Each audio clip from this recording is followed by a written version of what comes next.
اور یہ صدیوں کا آپ سمجھ لیں ایک اختلاف ہے جسے میں نے ایک جملے میں جمع کر دیا کہ رسول اللہ صلی اللہ علیہ وآلہ وسلم کی مبارک زندگی میں صحابہ کرام کی جو عقیدت تھی اللہ کے محبوب کے ساتھ صلی اللہ علیہ وآلہ وسلم، وہ عقیدت آج اگر آپ نے کسی میں دیکھنی ہے تو وہ بریلوی مکتب کے لوگ ہیں. لیکن نبی علیہ السلام کی وفات کے بعد صحابہ کرام کی جو حضور کے ساتھ عقیدت تھی وہ آپ نے اگر دیکھنی ہے تو وہ اہل حدیث کے اندر ہے. جی بخاری مسلم میں حدیث ہے کہ نبی علیہ السلام کا مبارک پسینہ صحابہ کرام خوشبو کے طور پہ استعمال کرتے تھے. بالکل ٹھیک ہے سر، آج تو ہم پسینہ نہیں لے سکتے اور نہ اس پہ قیاس کر کے قبر رسول کی مٹی اکھاڑ سکتے ہیں. کیا صحابہ نے اکھاڑی؟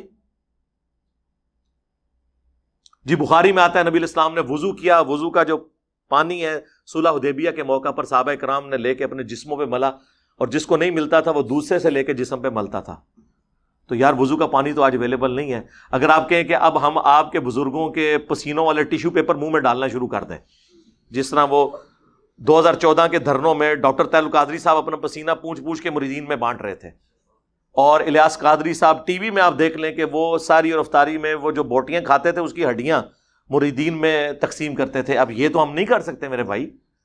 آپ نے ان کو پیغمبر بنا لیا ہے کہ حضرت ابوبکر، عمر، عثمان و علی رضی اللہ عنہم اجمعین وعلیہم السلام اجمعین اپنی عزت اس طرح کرواتے تھے؟ انہوں نے تو سوچا بھی نہیں تھا. صحیح بخاری میں آتا ہے نبی علیہ السلام نے حجۃ الوداع کے موقع پر اپنے بال منڈوا کر صحابہ کرام میں تبرکن تقسیم کیے. صحیح بخاری کے اندر ہی موجود ہے. انس بن مالک کہتے ہیں حضور کا ایک بال میرے پاس ہونا دنیا اور جو کچھ دنیا کے اندر ہے اس سے بڑھ کر مجھے محبوب ہے.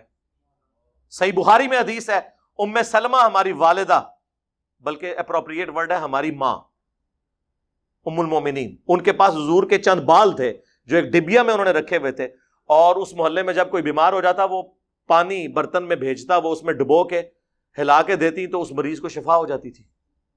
صحیح مسلم میں حدیث ہے نبی علیہ السلام کا کسروانی تیالسی کالا جبہ اسما بنت ابی بکر کے پاس تھا، اور وہ کہتی ہیں حضور پہنا کرتے تھے اور ہم اس کا دھون مریضوں کو شفا کے لیے دیتے ہیں. یہ حضور کے تبرکات تھے، اس میں تو کوئی شک نہیں ہے. صحابہ کرام، ابو داؤد ترمذی میں حدیث ہے نبی علیہ السلام ایک صحابی کو ملنے گئے تو آپ کو پیاس لگی تو حضور نے کہا میں نے پانی پینا. انہوں نے کہا کہ وہ مشکیزہ ہے، تو حضور علیہ السلام نے اس مشکیزے سے منہ لگا کر کھڑے ہو کر پانی پیا. وہ کہتے ہیں جیسے ہی حضور ہٹے میں نے مشکیزے کا منہ کاٹ کے اپنے پاس رکھ لیا تبرک کے طور پہ کہ اس سے میرے نبی کا منہ لگا ہوا ہے.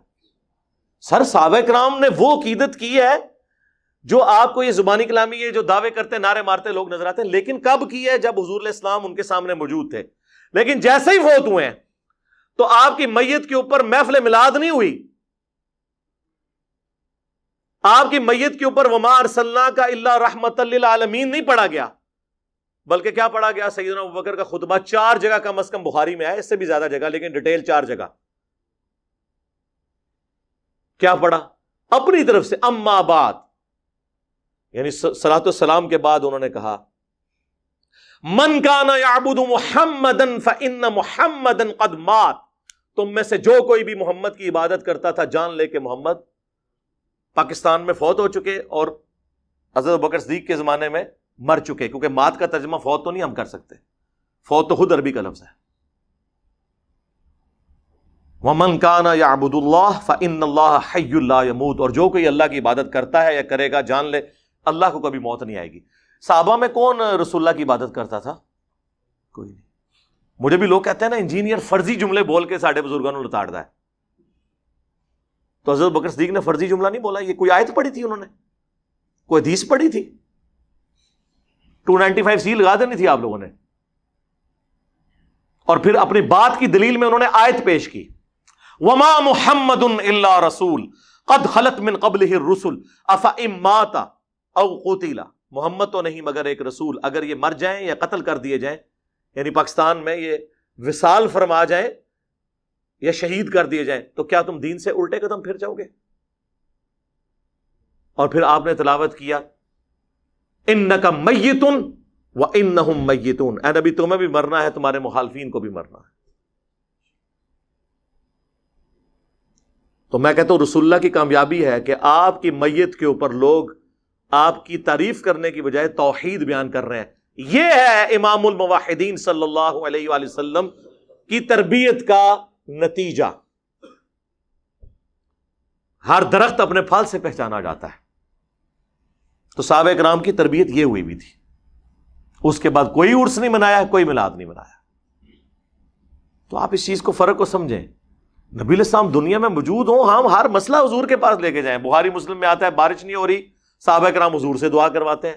صحیح بخاری میں آتا ہے کہ صحابی کی پنڈلی ٹوٹ گئی، نبی علیہ السلام نے مبارک ہاتھ پھیرا، وہ صحیح ہو گئی۔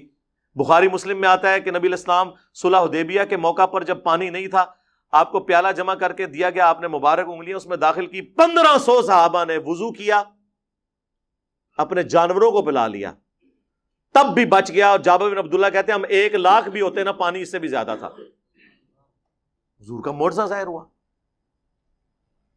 تو آج اگر حضور موجود ہو ہم، اور یہ میرا اپنا عقیدہ نہیں ہے، یہ حضرت عمر کا عقیدہ ہے، 1010 نمبر حدیث صحیح بخاری میں، اِنَّا كُنَّا نَتَوَسَّلُ إِلَيْكَ بِنَبِيِّنَا صلی اللہ علیہ وآلہ وسلم، اے اللہ پہلے ہم تیرے نبی کو تیری بارگاہ میں پیش کیا کرتے تھے توسل کے طور پر، اب ہم تیرے نبی کے چچا کو لے کے آئے ہیں، تو ان کی دعا کی برکت سے بارش نازل فرما، تو بارش نازل ہو جاتی۔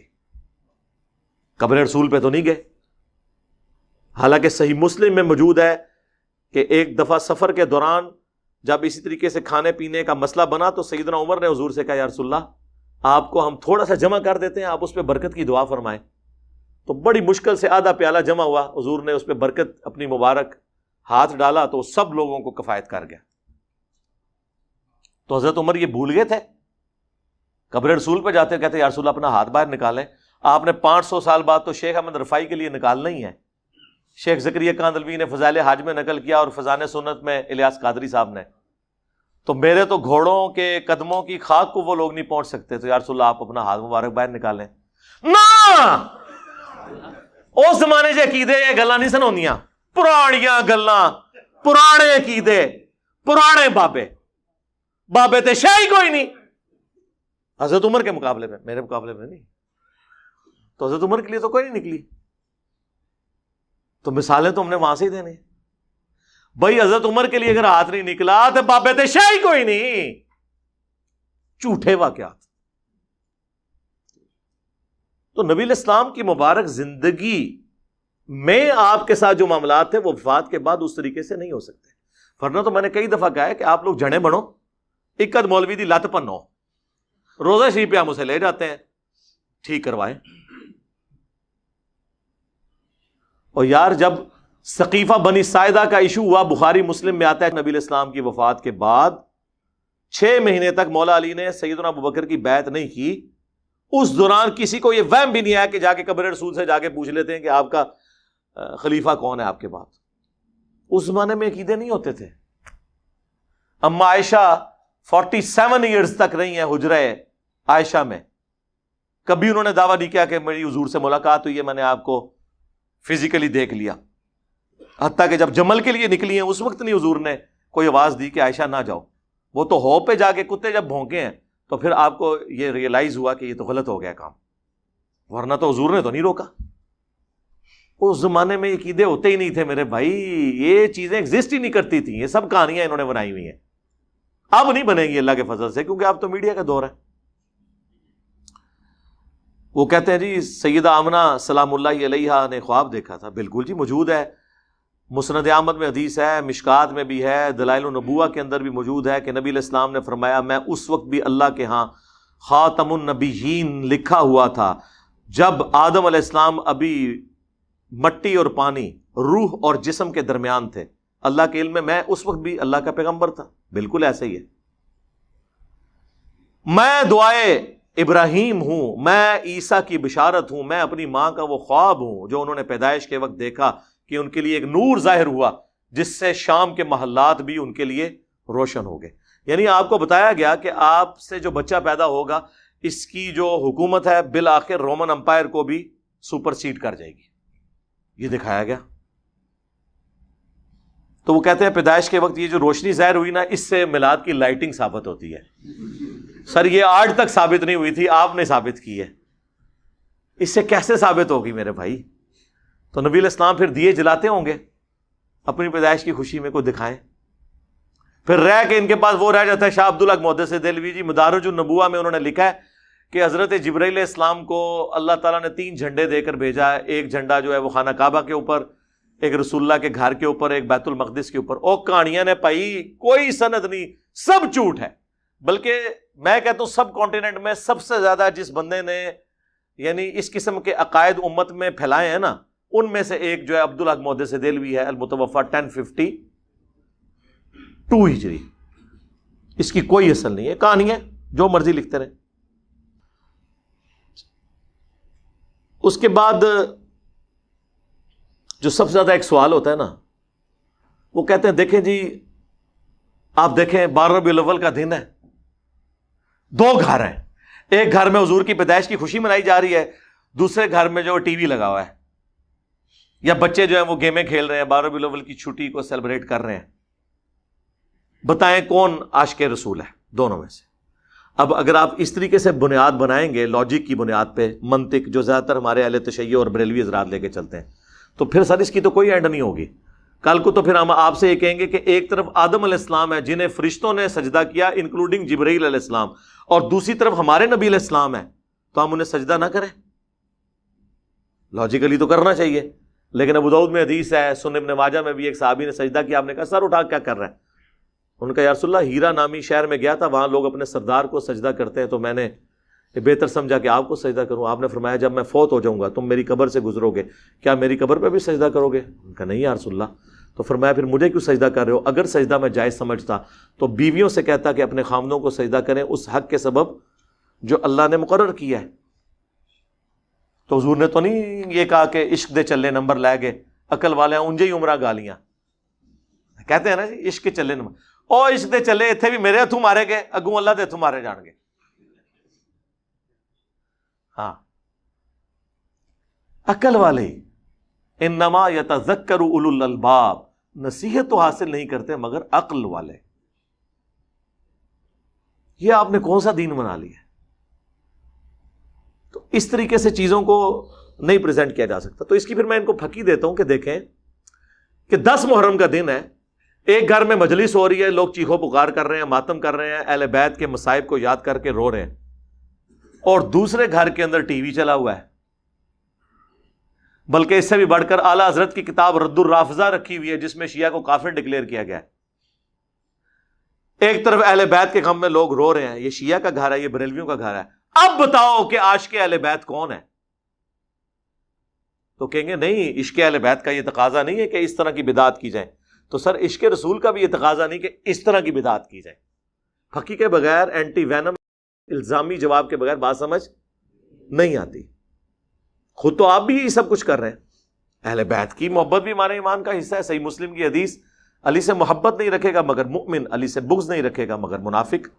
المستدرک للحاکم میں 2 حدیثیں ہیں. اگر کوئی شخص پوری زندگی مقام ابراہیم اور حجر اسود کے درمیان کعبے کے سامنے نمازیں پڑھتا رہے اور روزانہ روزہ بھی رکھتا رہے، لیکن اس حال میں اللہ کو ملے قیامت کے دن کہ اس کے دل میں ہم اہل بیت کا بغض ہوا، تو اللہ اسے ضرور دوزخ میں داخل کرے گا. اللہم لا تجعلنا منہم اللہم اجرنا من النار. تو آ جاؤ پھر تم بھی عشق رسول کا اظہار کرو اس طریقے سے، عشق اہل بیت کا اظہار کرو پھر اس طریقے سے، تو آپ کے لیے خود مصیبت کھڑی ہو جائے گی. اور نہیں جی یہ جو کچھ ہم کر رہے ہیں منع تو کہیں نہیں نا. سر منع تو بہت کچھ نہیں ہے. جب یہ کہہ دیا کہ جو صحیح مسلم کی حدیث کہ بدترین کام وہ ہیں جو دین میں نہیں داخل کر دیے جائیں اور وہ بدعتیں ہیں اور بدعتیں گمراہیاں ہیں، تو منع تو ہو گیا. پھر بھی اگر آپ کو سمجھنا ہے تو ہم آپ کو پھر ایک مثال دیتے ہیں کہ عید کی اذان کہاں پر منع کی گئی ہے. وہ کہتے ہیں نہیں بخاری مسلم میں حدیث ہے کہ نبی علیہ السلام عید کی اذان نہیں دیتے تھے. تو اس سے کیا فرق پڑتا ہے؟ منع تو نہیں نہ کی. اذان کوئی برا کام ہے. بخاری مسلم میں حدیث ہے اذان کی آواز سے شیطان جو ہے بھاگ جاتا ہے اور اس کی ہوا خارج ہو جاتی ہے. اور جن لوگوں نے صرف عید کی نماز پڑھنی ہوتی ہے تو عید کے دن تو اذان لازمی ہونی چاہیے، بلکہ 2 ہونی چاہیے. کہیں گے نہیں نبی علیہ السلام نے نہیں کیا. تو پھر ہم وہی سوال کریں گے کیا گناہ کا کام ہے؟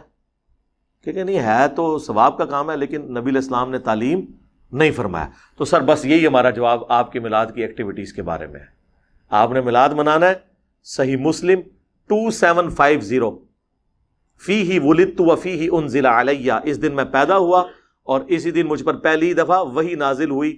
آپ روزہ رکھ کر منڈے والے دن ہر ہفتے ہر ویک میں منڈے کا روزہ رکھ کر میلاد منائیں، جشن میلاد بھی منائیں اور جشن قرآن بھی.